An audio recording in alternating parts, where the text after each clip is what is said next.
pero además no solo no se van a acabar, como tú dices bien, no se van a acabar así de la noche a la mañana porque tenemos al primer consumidor, sino que es una historia larga. Habíamos ya, a principios del siglo XX había habido 2 guerras del opio que ciertamente tuvieron motivos económicos, pero el opio jugó un papel importante. Es decir, las drogas son parte de un problema con el que tenemos que vivir. Pero yo, fíjate, te voy a hacer una pregunta que yo me hago de pronto como engañosa y no le encuentro acomodo, pero ¿qué va a pasar si en septiembre próximo Genaro García Luna dijo, su abogado por lo menos dijo, que iban a presentar pruebas que demuestran su inocencia?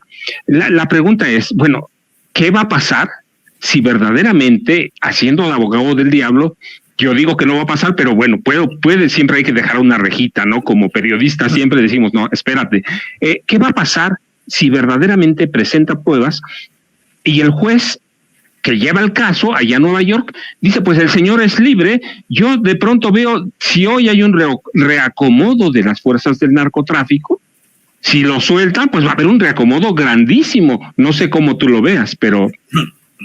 Sí, maestro, me parece, coincido también. Sería pues una noticia muy grave, muy grave, que en efecto no podemos descartar.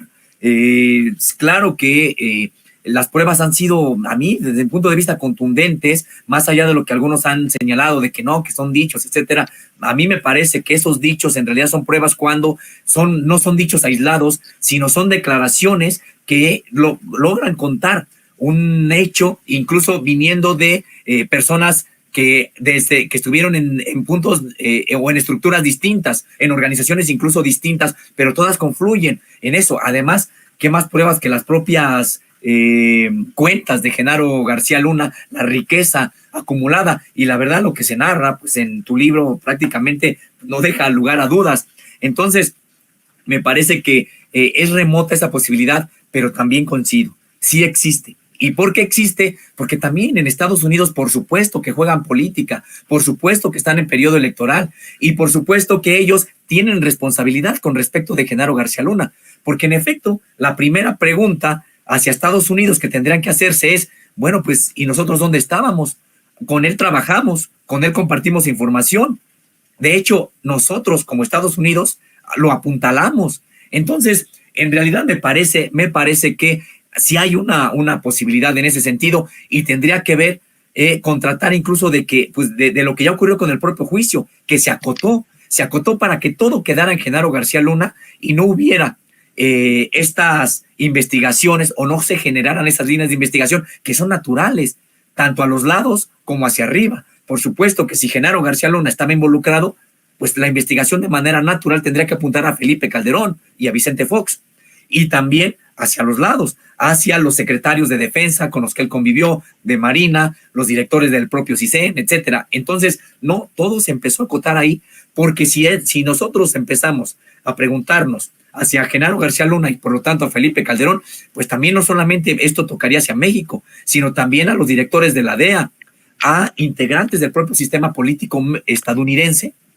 que hoy pues parece ser que no quieren que ya se hable mucho del asunto, porque hay que recordar, eran también administraciones demócratas y que pues son precisamente las que hoy están ocupando los principales puestos del poder ejecutivo allá en Estados Unidos. Entonces, sí me parece que existe esa posibilidad y sería una pésima noticia porque primero, se reacomodan, como bien comentas, maestro, se reacomodan los cárteles en este país, pero incluso se reacomoda la propia oposición de derecha que está aglutinada en el PAN, principalmente el PRI y el PRD, como ya me imagino, incluso la propia campaña diciendo que todo fue creado y que en realidad ellos son unas blancas palomas y que en ese entonces sí se combatió el narcotráfico. O sea, empezaremos a ver, pues, incluso una manera de darle cierto oxígeno a el propio Partido Acción Nacional y a la Alianza Va por México de ocurrir esta noticia. Me parece que sería muy complicado,